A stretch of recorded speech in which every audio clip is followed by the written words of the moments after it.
ওবায়দুল কাদের সহ ৭ জনের বিরুদ্ধে অভিযোগ আমলে নিয়ে গ্রেফতারি পরোয়ানা জারি করেছে আন্তর্জাতিক অপরাধ ট্রাইব্যুনাল। দুপুরে আন্তর্জাতিক অপরাধ ট্রাইব্যুনাল ২-এ অভিযোগ জমা দেয় প্রসিকিউশন, পরে আমলে নেয় ট্রাইব্যুনাল। ওবায়দুল কাদের ছাড়া আসামিরা হলেন আওয়ামী লীগ নেতা বাহাউদ্দিন নাসিম, সাবেক তথ্য প্রতিমন্ত্রী মোহাম্মদ আলী আরাফাত, যুবলীগের সভাপতি শেখ ফজলে শামস পরশ, সাধারণ সম্পাদক মইনুল হোসেন খান নিখিল ও ছাত্রলীগের সভাপতি সাদ্দাম ও সম্পাদক শেখ ওয়ালি হাসান ইনান।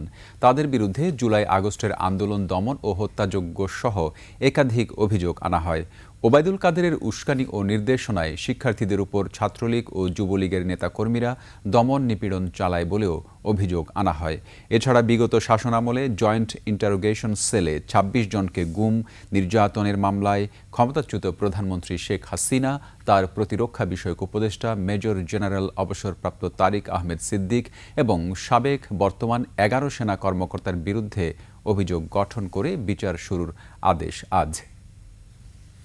যে সমস্ত নেতারা মূল ভূমিকা পালন করেছেন তাদের ব্যাপারে এই চার্জগুলো আনা হয়েছে এবং যুবলীগ এবং ছাত্রলীগের প্রেসিডেন্ট সেক্রেটারিকে আনা হয়েছে, কারণ এই দুটো বাহিনী ছাত্র জনতার উপরে আক্রমণে নিষ্ঠুরতা চালানোর ব্যাপারে তাদের ভূমিকা সর্বজন বিদিত এবং এটা আদালতের আমাদের তদন্ত সংস্থার তদন্তে অত্যন্ত অকাট্যভাবে প্রমাণিত হয়েছে।